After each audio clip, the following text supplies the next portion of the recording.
Pilipinas. Ngayon na, pinangungunahan ni dating Press Undersecretary Robert T. Rivera at ni Lady Eliza, winner of the 2022 Radio and Online Host of the Year Award mula sa Asia Pacific Luminaire Awards sa kanilang segment na Oh My Arms. It's culture, health, and wellness, business at iba pa. Tuwing Lunes at Miyerkules, 1:00 hanggang 2:00 ng hapon. Pilipinas, ngayon na!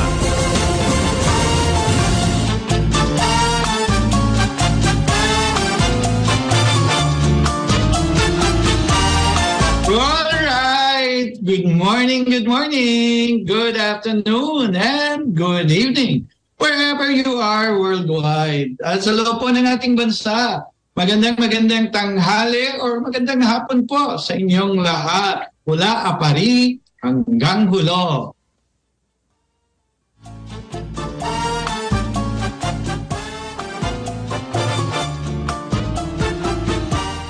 At sa lahat po ay nasa Zoom na rin po ang ating bisitang pangdangal. Kaya bayan nyo na lang po muna akong batiin ang ilan sa mga ating mga nanonood right now. Si Miss Maggie Christie, nasa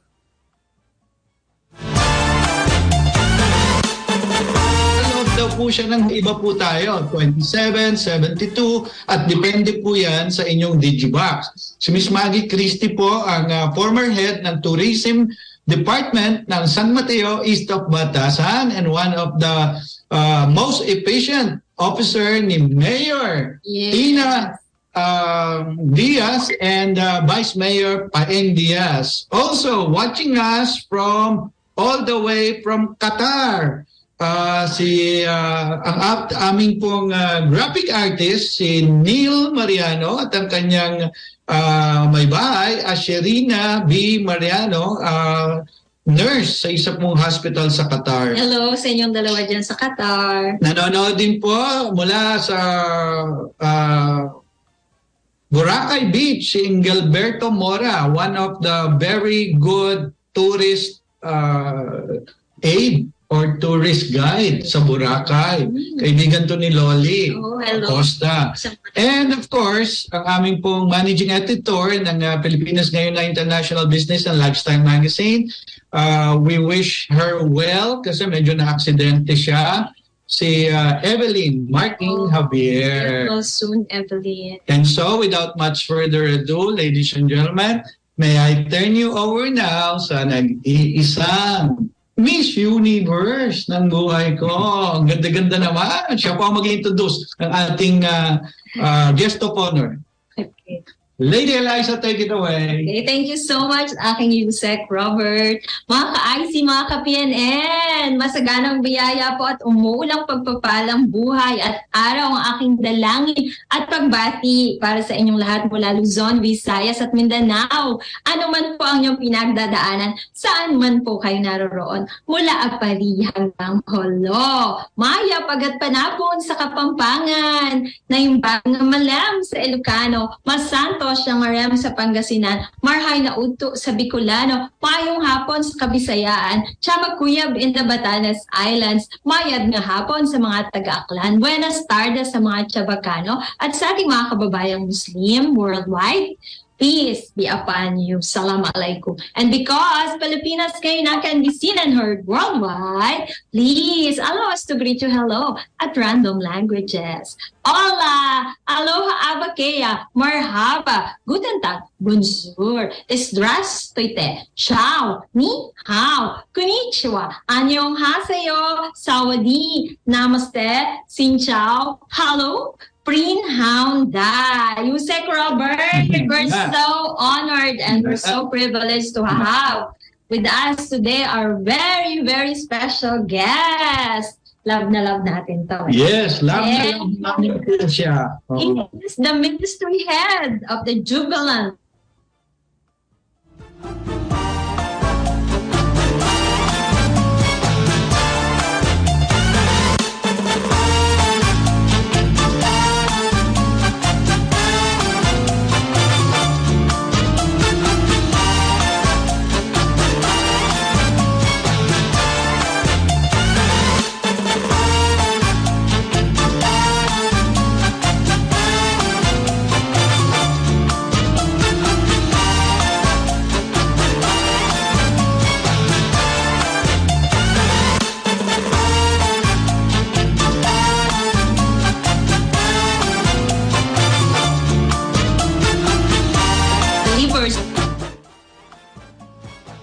on Yeah. Zoom now. Yes. So, Okay. Pastor Bert, come in. Hello. again, Hello. let us introduce. Yes. Yeah, go ahead. Good afternoon. Good afternoon, Pastor. Yeah, good afternoon to you both. Wow. First of all, I would just like to thank you both that your confidence in me, and I would like to take this opportunity to thank you again for this particular time. It's a privilege and it's an honor to be in your program.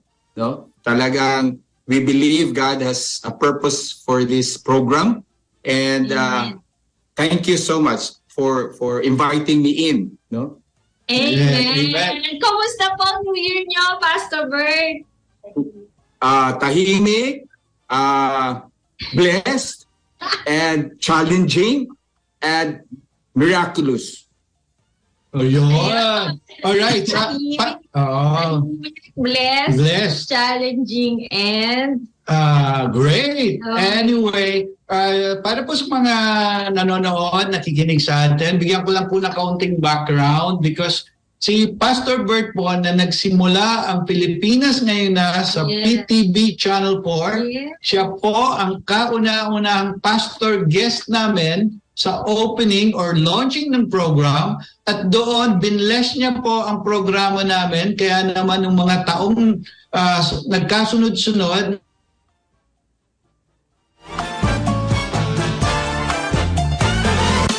naka-receive po kami ng Asia Foundation at ang Presidential Award mula naman sa PAMAS. Yes. So, nung binless po ni Pastor Bert ang aming programa at sunod-sunod na po ang blessing.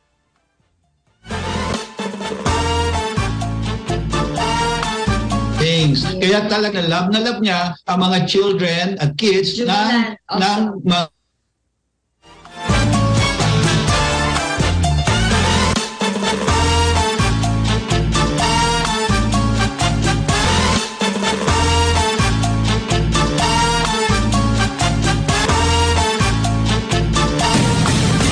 Pilipinas, ngayon na!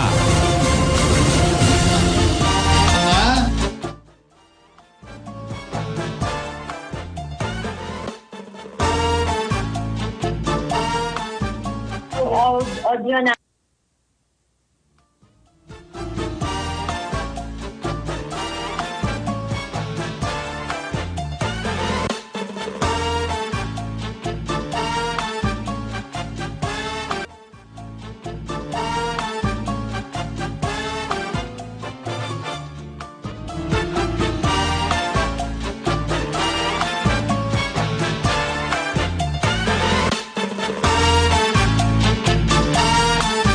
Hello. Pastor Bert, can you hear us now?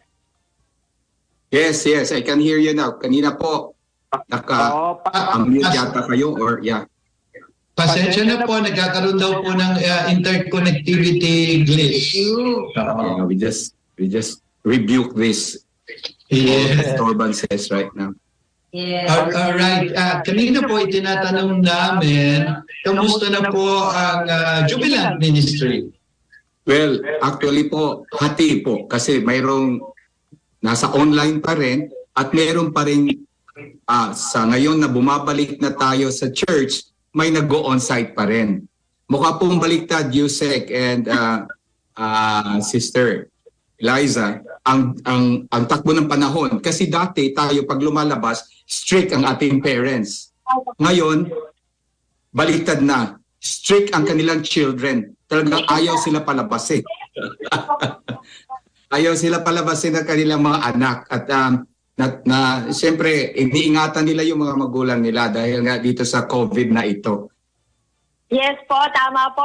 Strict ang children kasi dahil yung mga taga-Jubilant Ministry, syempre mga senior na po yan, ay talaga namang babantayan mabuti ng mga anak nila dahil meron sa kanilang mga nasa category na may comorbidity at saka sila yung mas prone na maapektuhan ang kanilang immune system ng mga virus sa paligid. Kaya tama po yan, baligtad na po ang panahon. Strict ang children ng mga taga-Jubilant Ministry. Pag sinabi po taga-Jubilant Ministry, mga ilang taon po ba mga pinag-uusapan natin, Pastor Bert? Actually, based sa ating church, it's 60 and above. Oh, the senior citizens na po yung mga yon? Yes. Opo, senior citizen na ito, Yusek. Ayun. Kaya talagang ang hihigpitan ng mga anak. Kasi Yes, sa friends ko, diba, during the lockdown, talagang hindi nakakalabas ang mga senior citizen, di po ba? Yes. Kawawa nga eh. Parang they want to, but I'm sorry. Yung mga anak na nagsasabi, wag kayong umalis. So, wala sila magawa. Pastor, meron lang po nagte-text dito sa amin. Ang unang tinatanong ko ay, ang mga pastor po ba ay hindi dumaranas ng mga challenges sa buhay? Dahil pastor sila eh, supposedly blessed na blessed sila. Well, siguro, Yusek, with regards to that question, lahat ng ginamit ng Panginoon ay talagang dumaan ng pagsubok. Mas matindi ang pagsubok sa mga alagad ng Diyos. At bilang isang Kristiyano din, mas matindi. For me, kay Lucien, 3 times na po threatened ang kanyang buhay sa what we call mga delikadong sakit. Like yung sa kidney niya, dapat siya mag-dialysis, but we stand on the word. Gumaling siya. There was a mass cyst, ang laki, like a soccer ball, ay tinanggal sa kanyang tiyan. Matindi din po yun. Thank God it's benign. And the last one, that was 2019, nag-stroke siya, but miraculously, she was able to come again into her strength, into her speech, and she can now bake, she can now cook, because we believe on the Word. It's all in the Word. That's why we have to put our trust in the Word and in God also. So, marami pa pong pagsubok. Hindi lamang po madali ang pagiging pastor. Lahat tayo. But more on the leaders because kami, ang nagbibigay ng Word of God. So, we just have really to cling on. Kailangan kapit lang talaga sa Word na gusto mo nang huminto, gusto mo nang tumigil, gusto mo nang mag-resign or whatever, but because God is the one calling you and you have the gift, move on tayo, move on. Ayun. Pastor Bert, speaking of mga pagsubok po, no, ngayon po na kaharap natin ang bagong taon, in relation to mga pagsubok, ano po yung mga promises, Bible promises, na maaari nating i-share sa ating mga tagapakinig worldwide para naman yung mga dumadanas ng pagsubok at saka yung mga taong kailangan maging handa sa mga darating pang pagsubok ay mas maharap nila ang bagong taon ng puno ng pag-asa at lakas at kasaganaan po. Yeah. Ano po yung mga ilan sa mga paborito niyong Bible verses for the new year? Well, actually, yes. Sorry po. Actually, based on Isaiah 60, nakasaad po doon, arise, shine, for your light has come, and the glory of the Lord rises upon you. See, darkness covers the earth, and deep darkness is over the people. But the Lord, ito po yun, Sir Liza, but the Lord rises upon you, and His glory appears over you. The glory is the goodness of God prepared for you. So no matter what you go through, continue to walk through because little na lang ang breakthrough ninyo. No? At the end is the breakthrough. So don't give up. Don't surrender the fight. That's the promise. Diyan nga po ako parating naaalala ko when you were on the stage on New Life, sinasabi nyo, isang hakbang na lang. Isang hakbang na lang and you will cross over and when you cross over to the other side, nandyan na po ang inyong breakthrough. Tama po ba? Tama yan, Yusek. Kaya nga po, sometimes I make an example on that, Yusek, ha? Like for example, if you are swimming and 100 example lang naman to, 100 meter, no? In a half of 100 meter, 50 meters, napagod ka na. And you were planning to go back swimming, pabalik. Now, yung pabalik mo is 50 meters. So, isang 50 meters ka na lang. Nandun ka na sa breakthrough mo. So, you move on, you swim. No? Kahit mahirap na ito, naka 50 meters ka, 50 meters, pabalik ka na naman. Nandun na yung gold bars. Hallelujah. Yes. So, better, umiretso na lang. Bumalik kasi parang hindi ko ba? Yes. Cross over to the other side o makakatakbo po sa kanilang ibayo, ika nga. Tama po. Tama. Yes. And the breakthrough is waiting for you there.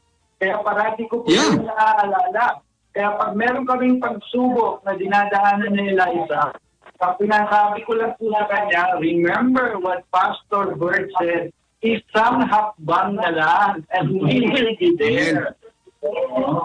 So yung mga nakikinig po at nanonood sa atin ngayon, huwag po kayo bibitaw. Ipagpatuloy lang at go.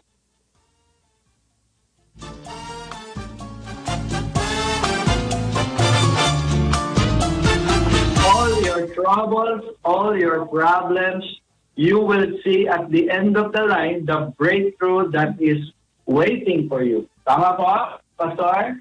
Amen. Yes. Totoo yan. Kahit ikaw, Yusek, you have experienced it at kayo ni Sister Eliza na talagang even in the midst of pandemic, nandoon yung mga award, no? Talagang God is so good. Opo. Yes. Amen to that.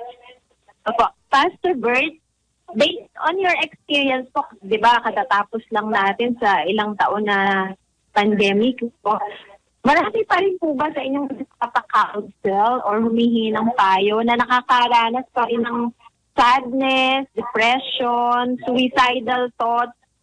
Marami po ba kayo na-encounter pa rin sa ngayon na mga ganyan? Yes. That is why we have this program every Thursday, Liza, yung mental wellness, because totoo po yung sinasabi ninyo na more on the youth side ay nag-iisip ng suicidal. Some of this right now maybe not in the news, but a lot of people are experiencing depression. No?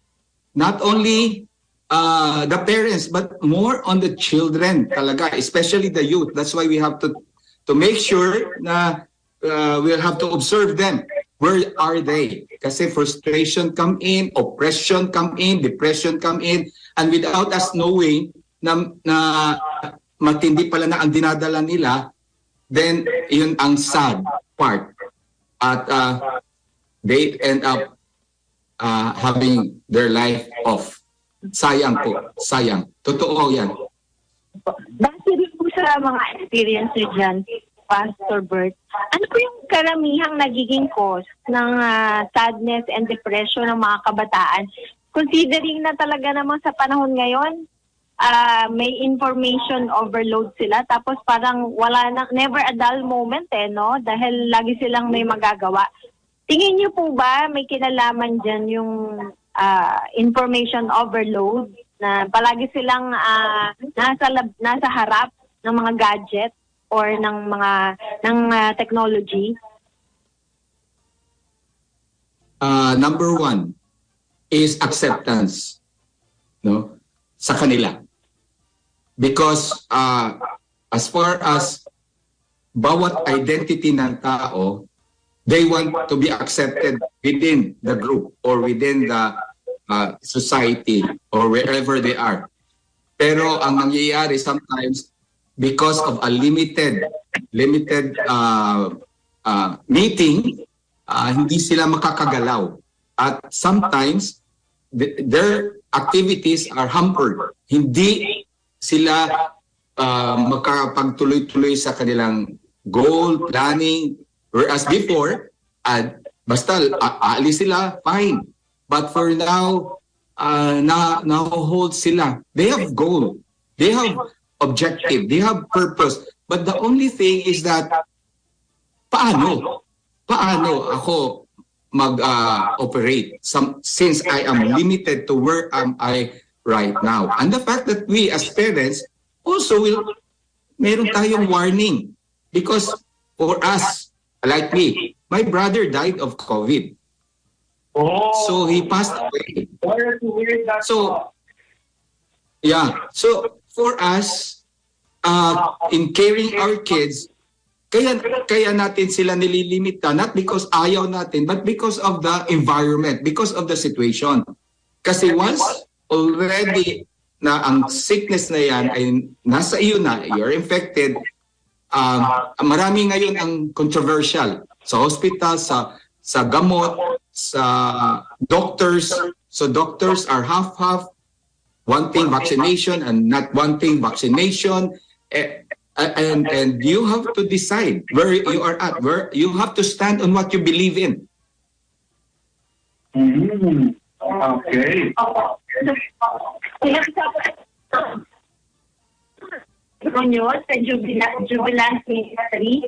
Meron din po mga nakakagalit ng sitwasyon, depression, sadness, suicidal thoughts.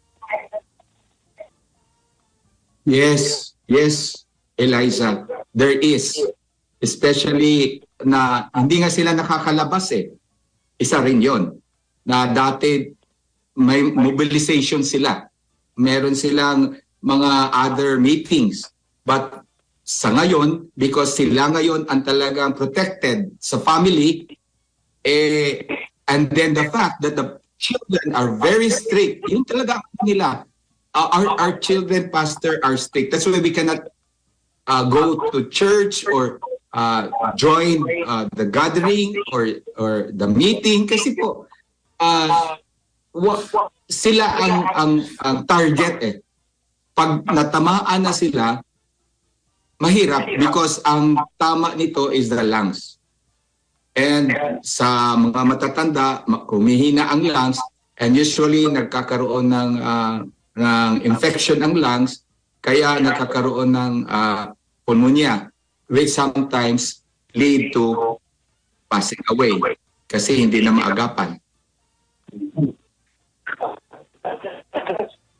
Pastor, and that's a sad note, no? Because meron tayong sinasabi po sa atin, just like what happened to me, I mentioned to my doctor at the peak nung nag-chemotherapy po ako that I have found a great healer, doctor, and physician, and that is Jesus Christ, our Lord, Savior, and Protector. So nung nag-shift po ako ng alternative medicine and I stopped the chemotherapy, I managed to survive. And because we have what we call the prayer brigade from our men's life group and ladies life group from Alabang New Life, talaga naman po na nakatulong ng malaki para sa immediate recovery ko. There's power in prayer, especially corporate prayer. Yes. So, Pastor, yung po bang mga senior citizens like us, no? What would you advise to them, especially para sa growth ng kanilang spiritual understanding? Actually, Yusek and Eliza, I still had a time for them. Every Tuesday, we have this Jubilant gathering service wherein I continue to feed them with the word. So every Tuesday po, from 2 to 4 in the afternoon, they come in through a Zoom link para tuloy-tuloy ang kanilang growth and to be able to overcome and to apply whatever is taught to them. Iyon ang pinaka-importante po, that they were not forgotten. There is still a word for them. There is still a pastor who cares for them, and there is a church that focuses on them. And they, as what we said, God will never leave you and forsake you. So they now stand on what they hear, and now they apply what they hear. Kasi ang ini-emphasize ko po doon, well, of course, tayo, mga seniors, may mga gamot-gamot tayo, pero ang dakilang mga gagamot ay si Jesus. Yes, amen. Christ is the great healer, doctor, and physician. Amen. It's nice po talaga for the Jubilant members to feel they belong. Iba po yun. Yes, that's right. Yung they are planted in the church, planted in the group, in the care group. That keeps them energized and alive, and they always find purpose every day. Amen. That's the objective, Eliza, sa Jubilant. They find where they belong. It's a family where they belong. And they are taken care over by a pastor, by Pastor Bert. Yes, by Pastor Bert. Okay. Okay.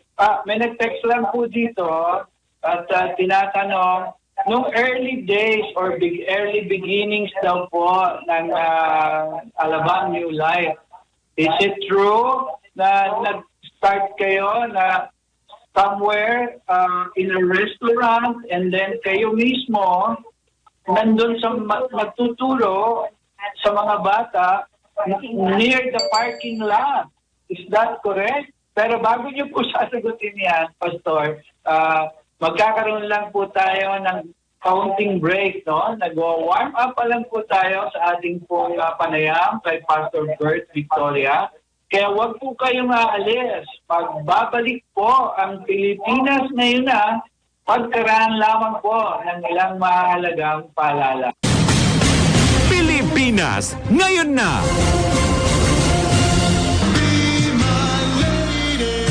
Ngayon na, ako po ulit si Lady Eliza, at sa pagkakataon pong ito, dahil katatapos lang po ng pananghagian ng karamihan sa inyo, pahintulutan nyo naman po kaming handugan kayo ng dessert for the soul na napakatamis. Ngunit, garantisadong hindi nakakataas ng blood sugar, hindi nakaka-diabetes, no carbs, no calories. Therefore, hindi nakakataba. Better than ice cream, yogurt, or halo-halo. At ito po ay matatagpuan sa Deuteronomio 31:6. At sinabi po dito, magpakatatag kayo at lakasan ninyo ang inyong loob. Huwag kayong matakot sa kanila, sapagkat sasamahan kayo ni Yahweh na inyong Diyos. Hindi niya kayo iiwan ni pababayaan man. In English, Deuteronomy 31:6. And it says here, be strong and of a good courage. Do not fear nor be afraid. For the Lord your God, He is the one who goes with you. He will not leave you nor forsake you. Happy listening to Joey James Tapia of El Pollo Loco at Alabang Town Center. Kumusta din po kay Miss Jane Atienza, ang kanyang boss. Hello sa inyo dyan sa El Pollo Loco, Alabang Town Center. Yusek Robert, Yes. tayo po ay napapanood via test broadcast sa Digital Free TV na ICTV at sa Sky Cable Channel 72, TV Plus Channel 27 at GMA For the Box Channel 32. Available din po tayo sa digital TV devices at TV receivers. Mangyari scan lamang po ang inyong digital TV at channel box upang mapanood ninyo ang ICTV. Alright. Meron tayong hanging question kay Pastor Bert kanina.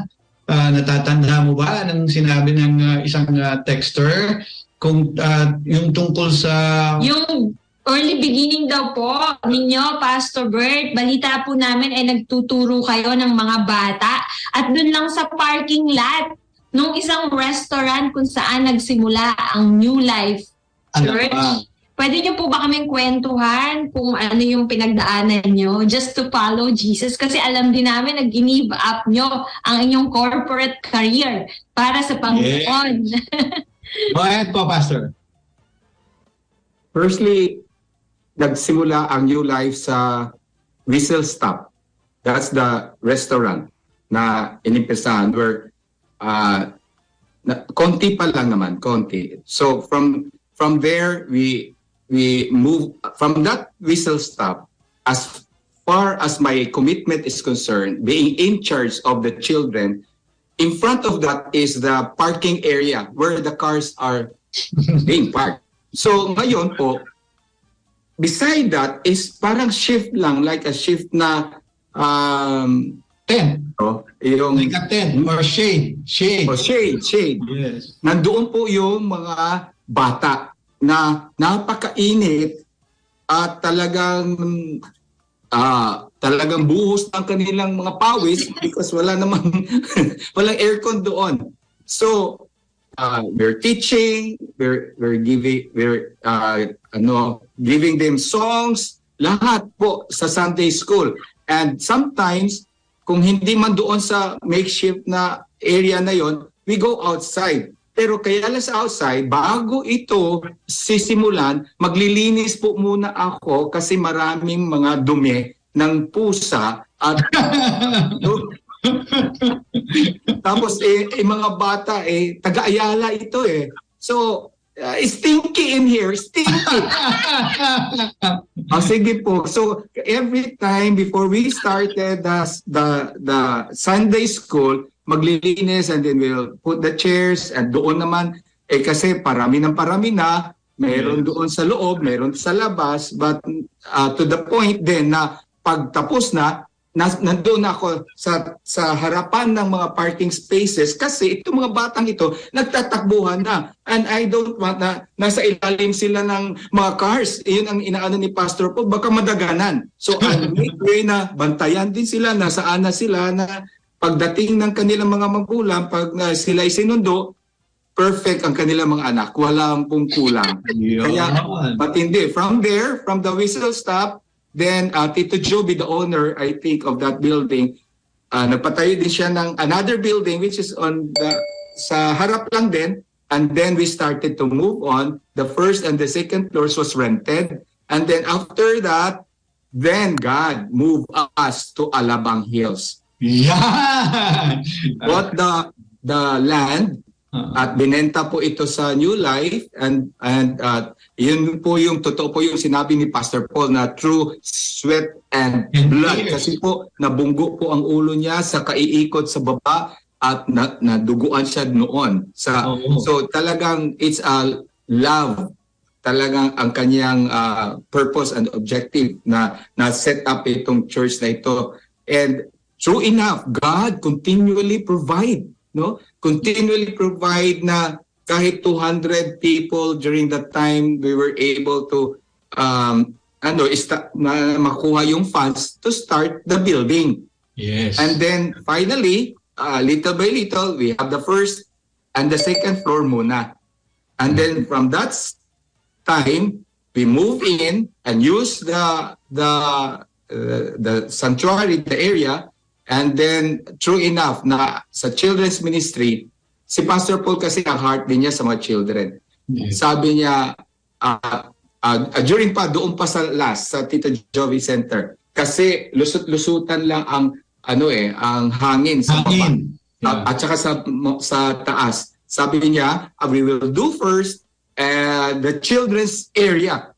So, kayo, hanggang hindi maging maayos yung ating children's area sa second floor, hindi tayo mag-aircon dito. But the people are very generous. Yes. They continually give. So nauna po talagang naayos ang children bago sa baba na may aircon sila.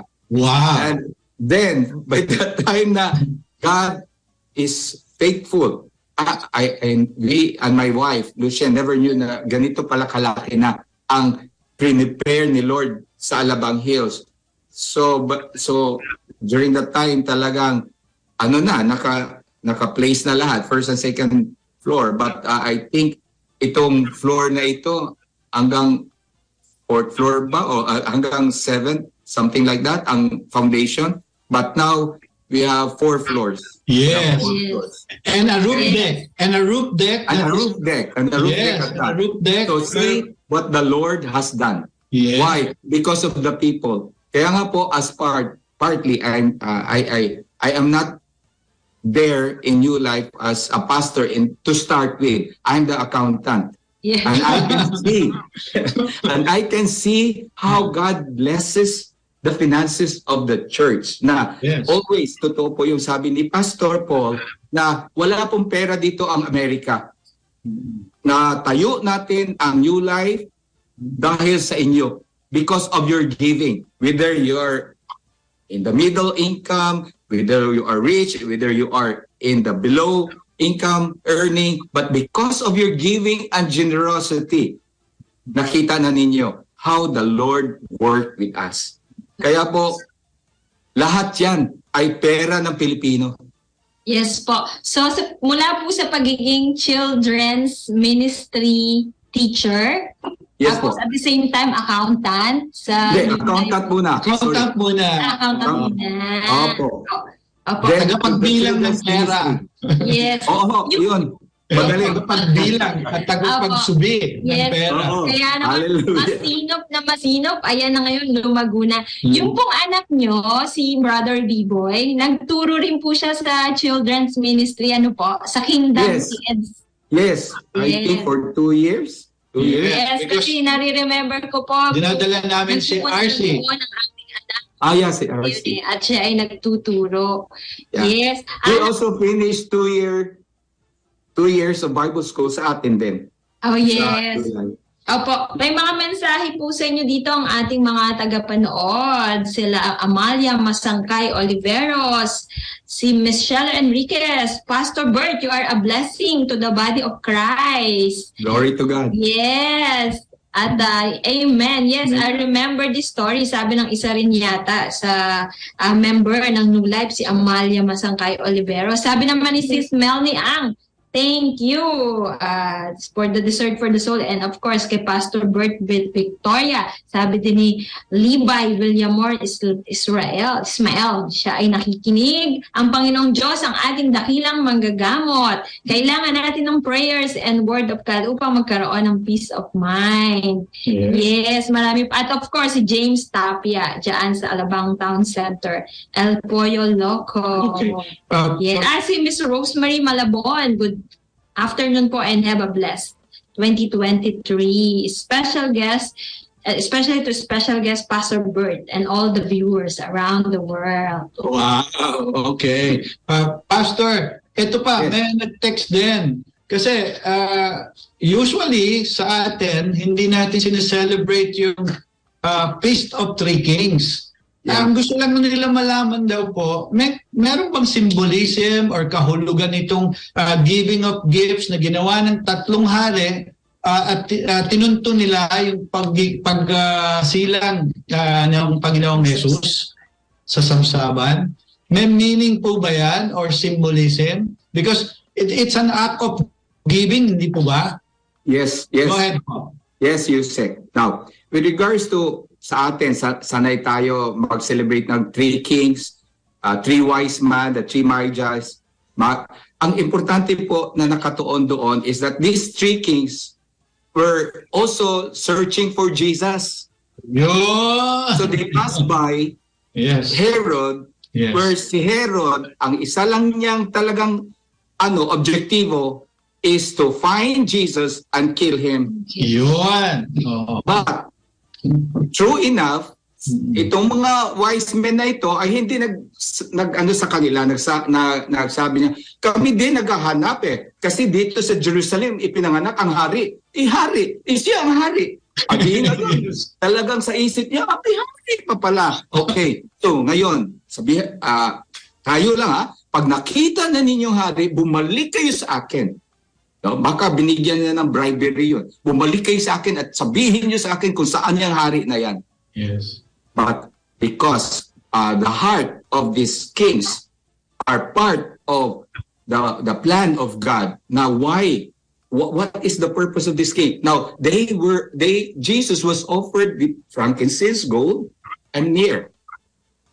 The thing that they have given it to Jesus, that's why we can now say that tayo, kahit kayo, Eliza and Yusek, this station will move towards the room of the kings all over the world. Kung kamag-anak ba nila? So, for them to hear who Jesus is, kasi yun na yung pinaka-importante talaga sa buhay natin ngayon, Eliza and Yusek.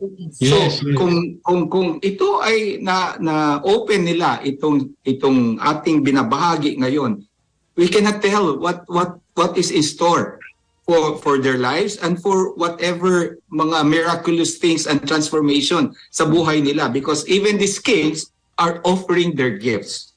Yes. So, God is not respecter of person. Whether hari ka, queen ka, or magistrate ka, or president, or prime minister, God loves you. I tell you, God loves you. You are loved. And God doesn't want anyone to perish, but to come to Him in repentance. In repentance. Opo, in repentance. Kailangan may pagsisisi, Yusek and Eliza. So, with this kind of generosity na from the riches, kasi king ito so may yaman. So, since, bakit nila alam yon? They are, of course, led by the Spirit of God na magbigay. Who knows na kagaya sa atin na hindi natin alam kung sino na nagbibigay sa church. No? Yes.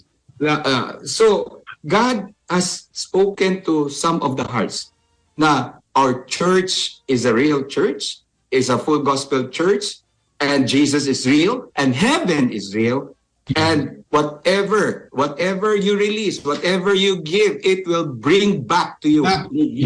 Siksik at apaw-apaw. Sino pang hindi magbibigay sa hari kung ganito pala ang hari din naman na nagbigay ka ng piso, bibigyan ka ng 1,000. Yes. Okay. Because ang hari is liglig, siksik at apaw-apaw pag nagbigay. Totoo po yan, Pastor Bert. At nang nasabi niyo yung three kings are also known as three wise men, hindi po ba, instead na bumalik sila doon sa route na dinaanan nila nung pumunta sila kay King Herod, umiwas sila sa iba sila dumaan. Because na wise sila. Sabi nila, bakit natin i-report to? Dito na tayo dumaan sa iba, natagpuan na natin Yes, amen.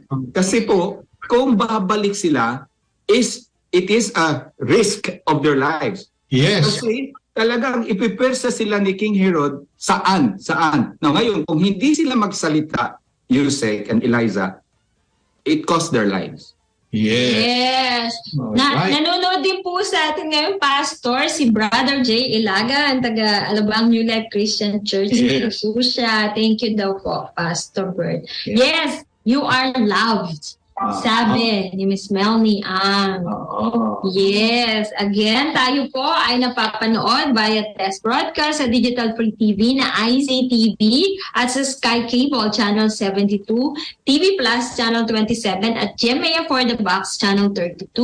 Available din po tayo sa digital TV devices at TV receivers. Mangyaring scan lamang po ang inyong digital TV at channel box upang mapanood ang ICTV. Okay, meron po tayong text dito, sinasabi niya po, ang comment niya ni Captain Mario Royena, who is also an active participant ng aming Men's Life Group, the birth of Jesus in a manger shows His humility. Ayun, correct. Tamang-tama po yun. Dahil humble by the Spirit. Okay. Yes. So, malapit na po tayong... May mga coming events po ba ang New Life Metro at ang Jubilant Ministry na gusto nyong i-plug, Pastor Bert? Ipaalam sa lahat ng ating mga taga-subaybay at taga-panood. Go ahead po. Okay. Dagdagan ko lang, Yusek, yung mga gift, may purpose yun. Yun pala. Yung gift. Yung Ay, gold opo. po, it symbolizes royalty. Alin po yan? Yung Royal. gold. Yung gold, royalty. Royalty. Yung Okay. frankincense is the incense, is the worship. Worship. At saka yung myrrh is the preparation for the burial of Jesus. Okay. Pakiulit po. Gold Okay. symbolizes royalty. Ang purpose po na dinala nila yung gifts kasi it is something that identify Jesus. Yung gold po, royalty. Yes. Royalty. Royal si Jesus eh. Yes. Okay? Yung frankincense naman po is an incense which is used for worship. Yes. Worship. Diba? Pinapalabas po yung scent. Yung scent. Yeah. Opo, di ba pag nag-worship, aroma. it is a sweet aroma to God. Yes. Yung ating pag nag-worship na tayo. Yes. At yun namang here is the preparation. It was during the time for burial of Jesus na nilagay ito sa kanyang burial. Yes, for burial. Preparation for burial. For preparation for burial. Yan po ang gusto malaman ng ating mga taga-subaybay. For worship and myrrh in preparation for the burial. Yeah. Malinaw na malinaw. Wow. Okay. Very Right. informative. Bago natin hingan ng last message of hope si The world.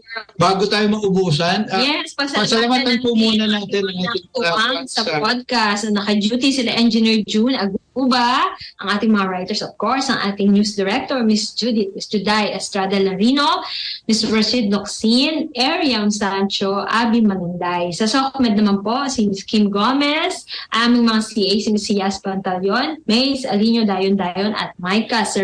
ang sisipag niyan. Kahit Yes, holiday super. pumapasok. Super Oo. gagaling, super sisipag, Okay. super babae. Yes. So, And thank you sa ating station manager, Mr. Vic De Leon Lima, at sa ating chairman, D. Edgar A. Cabangon.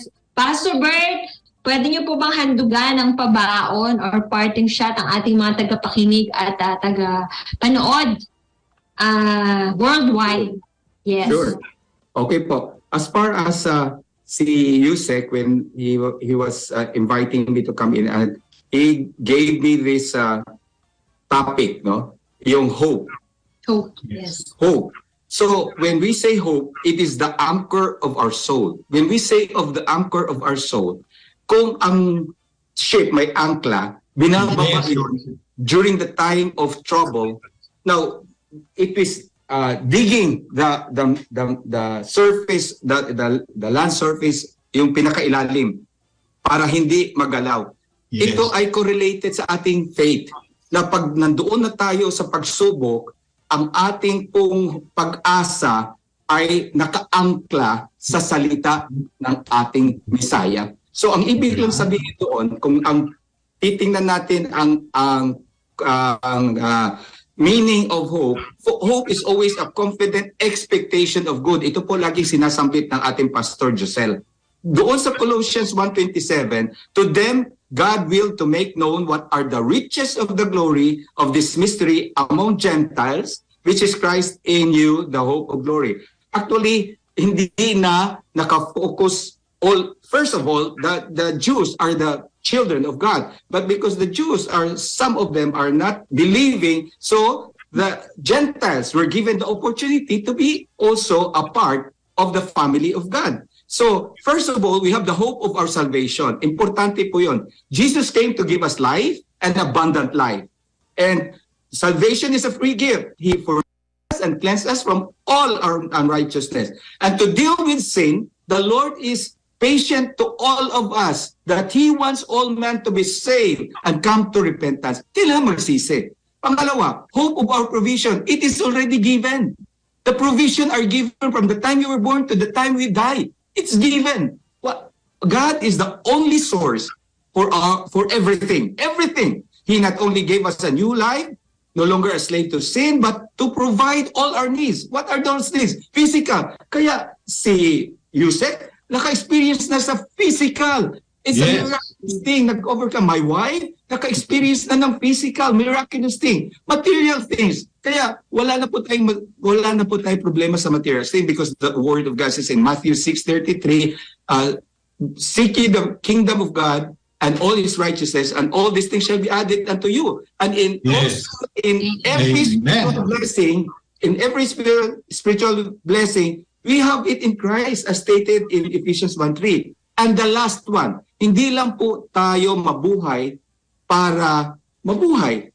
Kasi the last of our hope is our full redemption. Christ has died, Christ will come again. So the Messiah Thank you. has come, and Yes. he will return again. Bakit? Yes. Amen. Thank you very, very much. This is the comfort that we had. We have with Jesus, because ang importante lang, whether you acknowledge him or you deny him. Kailan mo siya i-accept. Kaya All right. Right. Thank you very much, Pastor Bert, for Thank joining you us also. today. Yes. Inabot na po Eliza. tayo ng oras. Thank God you, bless Yusek. you more and more. Sure. Thank you. so much. Thank you. On that note, we would like to thank once again our guest, Pastor Bert Victoria. At magkita-kita po tayo muli para sa isa na namang edisyon ng Pilipinas ngayon na. Susunod na po. Si Lola Acosta sa kanyang sulong na bayan. This is Lady Eliza saying thank you all so much. Enjoy God's very best, Lady, because He loves you very, very Much. And this is Robert Rivera saying, God bless you all. Mabuhay. The time for your convenience is now 2 p.m. Bye-bye. Thank you po.